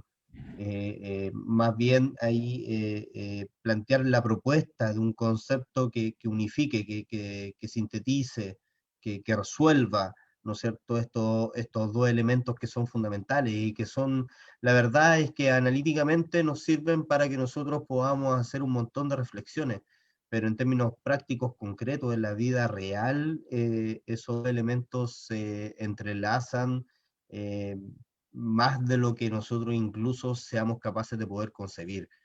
Entonces, en ese sentido, nuestra praxis, el concepto de la praxis creo que es un concepto que es un aporte que genera Gramsci también del marxismo, de los marxismos, ¿no es cierto? Que vale la pena también ahí profundizar. Cómo nuestro quehacer siempre está vinculado a un pensar.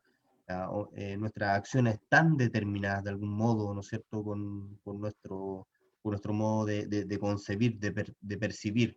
Y eso está contaminado. Y asimismo nosotros también vamos influyendo en esa confección. Entonces, ahí yo creo que vale la pena también hacer esa afirmación. Gracias, Gonzalo. Manuel Rivera hace la siguiente acotación con la pregunta. Dice, la doctrina de la seguridad nacional se desarrolló en el curso del siglo XIX, a partir de teorías geopolíticas antimarxistas y de las tendencias conservadoras o de extrema derecha, como el pensamiento social católico, de organizaciones como el Opus Dei en España y de la Acción Francesa. Doctrina de la seguridad nacional que consideró que los países formaban parte de la integridad del territorio y de la defensa militar de la soberanía. Doctrina utilizada en Francia en la guerra de colonización en Argelia y en Indochina. Luego de la Segunda Guerra Mundial, la utilizaron los estadounidenses en América Latina. Antes habían adiestrado 60.000 militares de estos países en el fuerte Bragg. Carolina del Norte, de los que surgieron los principales dictadores en estos territorios, como fue el caso de Chile, que culminó, entre otras dictaduras, que culminó con el gobierno de Salvador Allende, entre otras dictaduras que implementaron la Operación Cóndor. En este contexto, ¿podría considerarse que los documentos de Santa Fe 1 y 2 son su continuación? ¿Profesor? Sí, yo estoy de acuerdo con lo que él dice, es decir, indudablemente, ¿no? Indudablemente que lo que está diciendo los documentos de Santa Fe se enmarcan en lo que podríamos llamar la doctrina de la Guerra Fría, ¿no? De un mundo dividido, digamos, entre el bien y el mal, ¿no? Porque es una doctrina dicotómica, digamos, en donde lo que no es bien es mal, ¿no? Entonces, lo que no corresponde a la política norteamericana está malo, ¿no? Entonces, coincido con él en ese sentido, y lo que nosotros hemos pensado es que si ustedes, les recomiendo leer el artículo del profesor Corbalán que apareció en la revista alternativa del ICAL, ¿no? Sobre la penetración, es decir, de cómo la CIA trabajó por derrocar a Allende y cómo trabajaba en Chile desde cómo apoyó el triunfo de Frei económica y de muchas maneras, ¿no? Y cómo trabajó después por derrocar a Allende. Ahora, en torno a esos problemas hay un libro de Amorós, ¿no? Que se llama algo así como La araña y la flecha, en donde la araña es patria y libertad, la flecha es la democracia cristiana, que se refiere a la misma temática y con los mismos documentos, con las mismas fuentes que utiliza el profesor Corbalán. Entonces, la conclusión a que yo he llegado es la siguiente, es decir, en periodo de Allende se aplicó clandestinamente esta política que ahora los documentos Santa Fe lo hacen explícito, abierto, ¿no? Y plantean, digamos, como queriendo decir, no ya ocultar lo que estamos haciendo, sino hacerlo y proclamarlo y formar claramente, ¿no? En el documento del profesor Corbalán se decía que Estados Unidos mantendría una fría independencia con respecto a Allende y junto con acciones de desestabilización económica y política, ¿no? Entonces, esta fría independencia en estos documentos de Santa Fe ya cambiaron a un anuncio, ¿no? De intervención directa. O sea, creo que lo que dicen Estados Unidos, el aviso que hay que dar, ¿no? El vecino viene y va a llegar para quedarse, algo así, ¿no? Eso.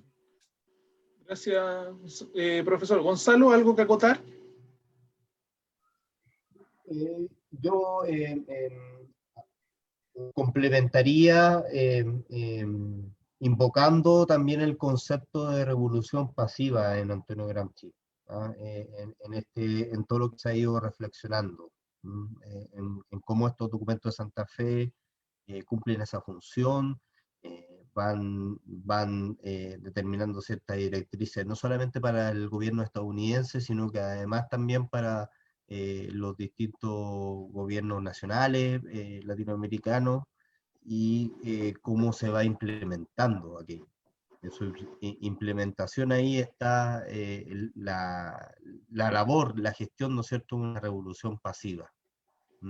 Y ahí también, en ese sentido, vale la pena también analizarlo. Claro. Muchas gracias, Gonzalo. Es interesante eso que señalas de verlo a la luz de la revolución pasiva. Y un poco en relación a la doctrina de seguridad nacional, pienso que, bueno, hay un gran hito que a mi parecer rompe o quiebra en cierta manera la relación que Estados Unidos tenía con América Latina. Y ese quiebre lo da la revolución la Revolución Cubana. Antes de la Revolución Cubana, la gran mayoría de las alianzas que tenía Estados Unidos con América Latina, estoy pensando en TIAR, en el Tratado Internacional de Alianza Recíproca, estaba enfocado más a detener el avance del comunismo desde la Unión Soviética hacia América Latina. El gran miedo, por lo menos hasta los 50, de parte de Estados Unidos, era una invasión de la Unión Soviética en territorio norteamericano y a su vez en territorio latinoamericano. Cuando se produce la Revolución Cubana, en la cual un grupo de jóvenes llega, se toma el poder y establece un gobierno socialista, y ahí, a mi parecer, la cosa cambia.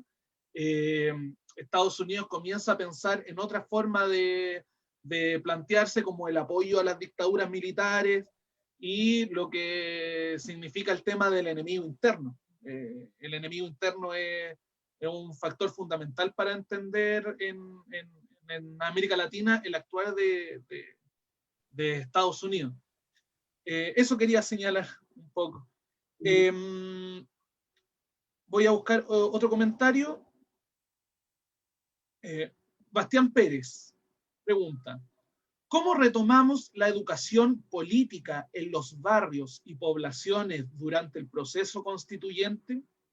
¿Cuál sería el rol de partidos políticos en cuanto a cambiar el sentido común por un buen sentido? No sé si, profesor Gonzalo, que quisieran señalar algo. Mira, sí, lo único, yo diría muy brevemente que sí, eso es lo que hay que hacer, ¿no? Eso es lo que hay que hacer, porque nosotros tenemos que tratar de que el pueblo que se manifestó pueda también opinar y opinar, digamos, favorablemente. Entonces tenemos una labor de educarnos mutuamente en lo que habría que, en la manera como que habría que intervenir, digamos, ¿no?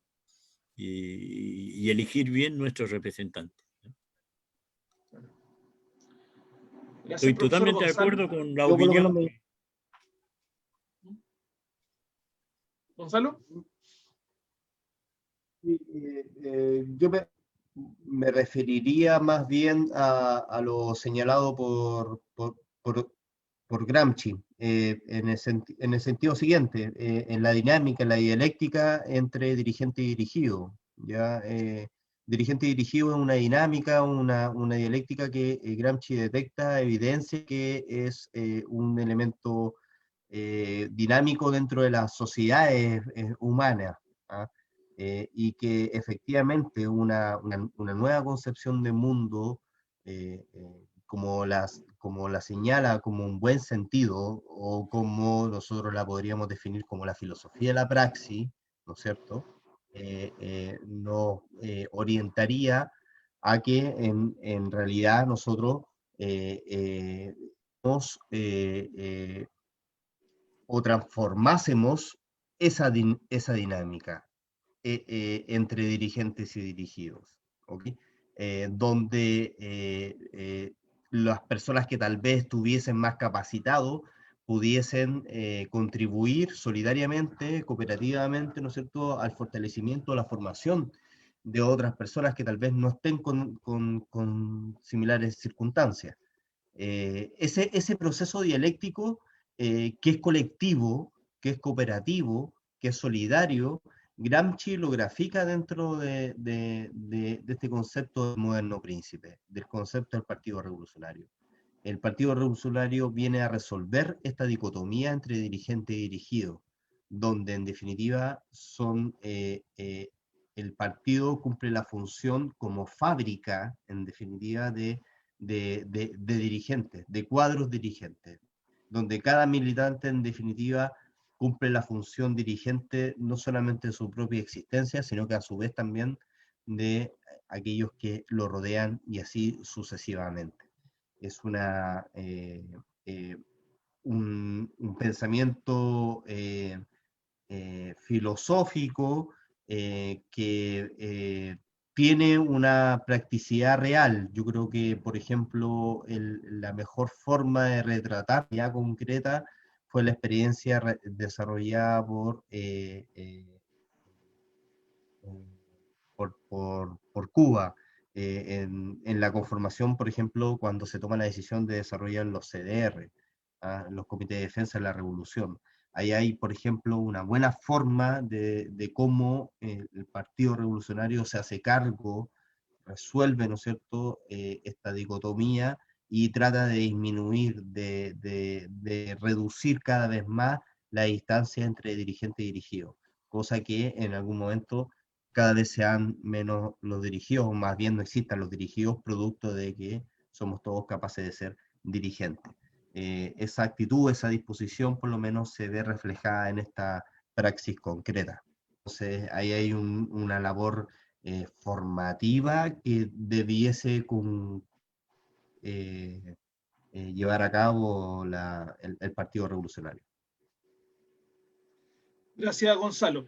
En vista al tiempo, voy a tomar la última pregunta para que vayamos cerrando.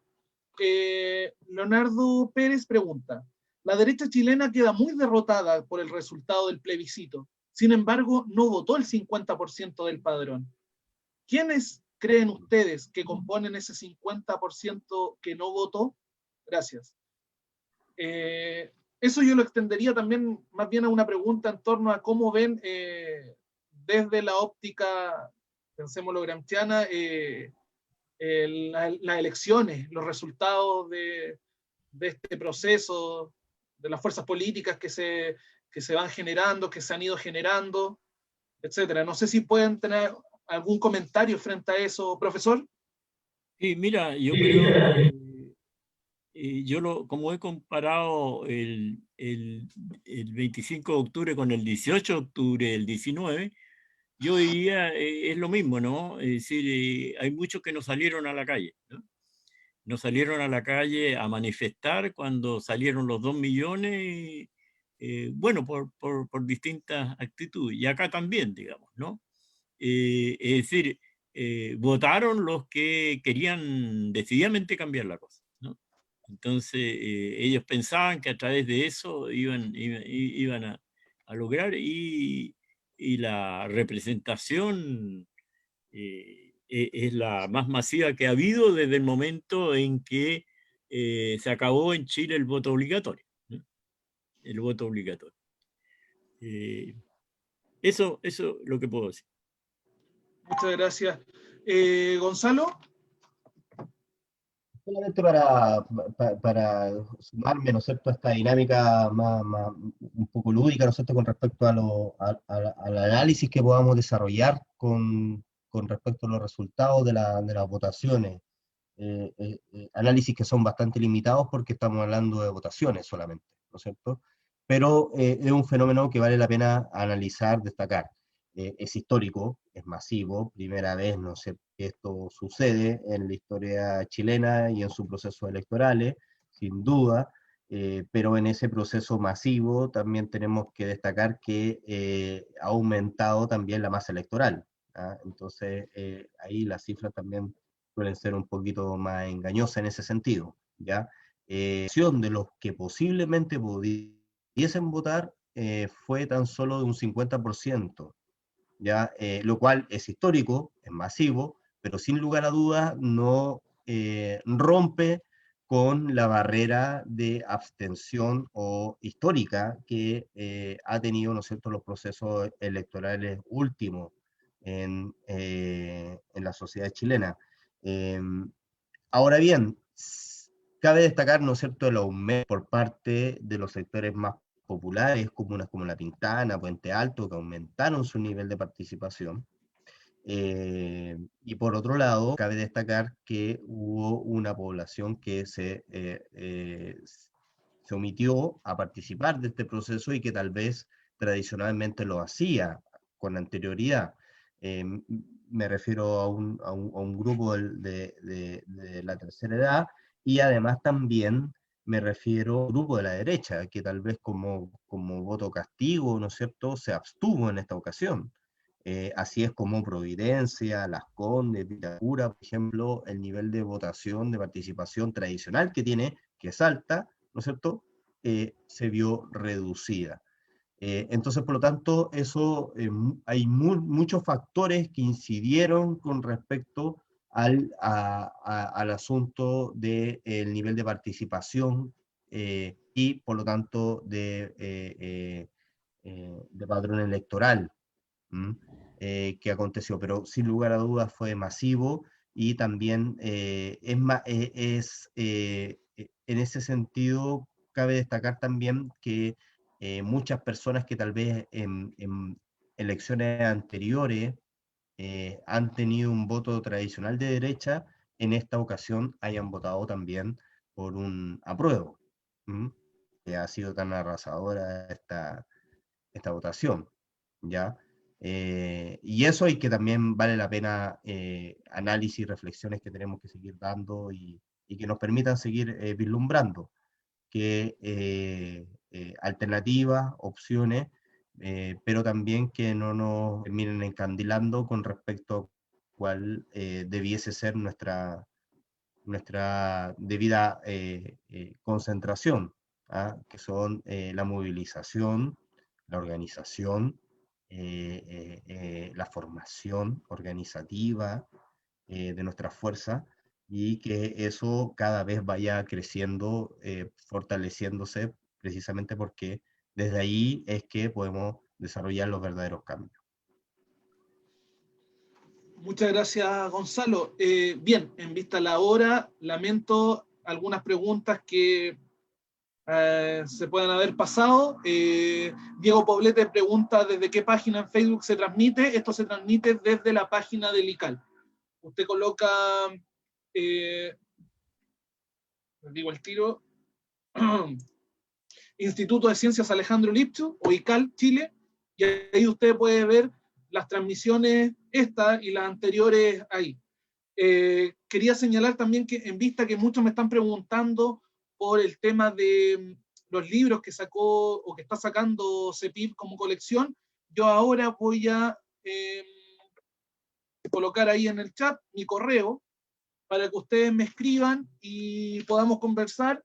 Recuerden que está el libro de Gonzalo Jara, que es sobre una lectura de un pensador peruano, que es Antenor Orrego, y el último libro que sacamos fue este, Contrapuntos Latinoamericanos, 2 ensayos políticos filosóficos para problematizar el continente, en el cual, para los que estén más interesados, se encuentra un texto de Gonzalo Sandón acerca de un breve esbozo videográfico de Antonio Gramsci, y del profesor Osvaldo Fernández, Antonio Gramsci y su laberinto, acerca de los cuadernos, las notas y los conceptos gramscianos.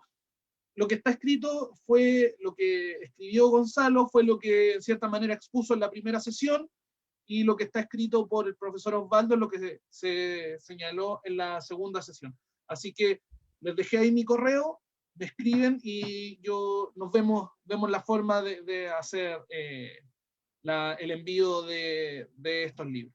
Así que bien, en vista del tiempo, como dije, debemos dejar hasta acá y recordar que la próxima semana será la última sesión de este encuentro sobre Gramsci en clave latinoamericana.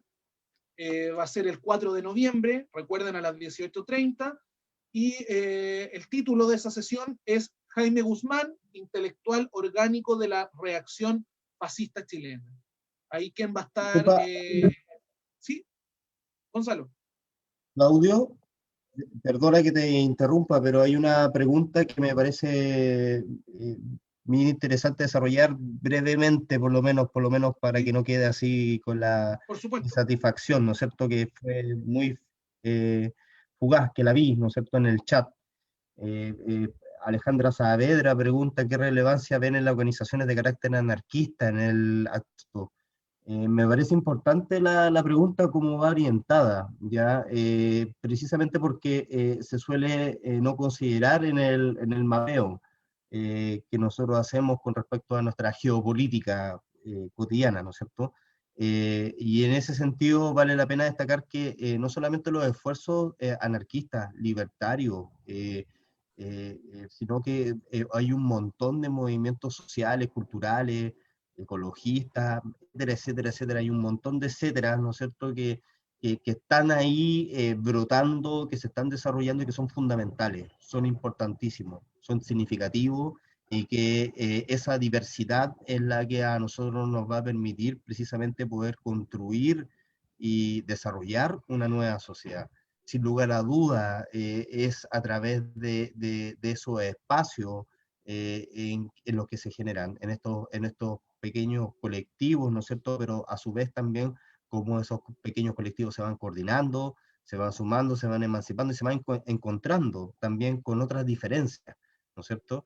El anarquismo no debiese ser para nosotros algo a lo cual debiésemos castigar, reprimir o por lo menos actuar de un modo activo.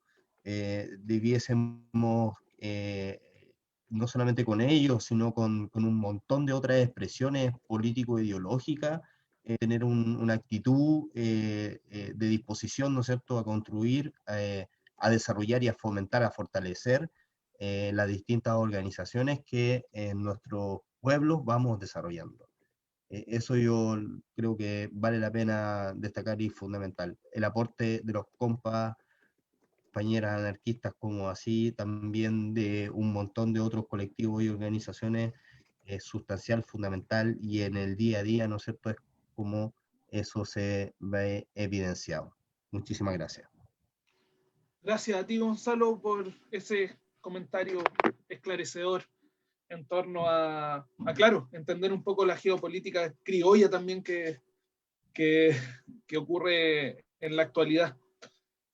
Muy bien, como señalaba, la próxima sesión es la última y que será el 4 de noviembre, enfocada en Jaime Guzmán. Yo creo que puede ser una continuación de lo que expuse sobre las lecturas de Gramsci en Chile por la derecha. Profesor, ¿algo que señalar antes de despedirnos? No. ¿No? Recordarle nomás que la última sesión va a ser en un día memorable, digamos, porque es el día del triunfo de Allende, 4 de noviembre, hace 50 años, ¿no? Entonces, habrá que decir algo al respecto. Eso. Por supuesto, muchas gracias. Gonzalo. Tan solo agradecer la participación, las preguntas, las intervenciones, ustedes dos también, solamente agradecer todo lo que se ha desarrollado el día de hoy. Eso. Y sumarme también a prepararnos a ese episodio histórico que señaló el profe. Gracias, Gonzalo. Bien, con estas últimas palabras damos terminada esta sesión, la quinta sesión del seminario sobre el pensamiento de Gramsci en clave latinoamericana. Muchas gracias a todos y todas quienes hoy estuvieron, hicieron sus preguntas. Lamento por el tiempo a los que no alcancé a hacer la pregunta correspondiente, pero bien, nos encontraremos la próxima semana. Que tengan una buena semana y cuídense mucho. Chao. Chao.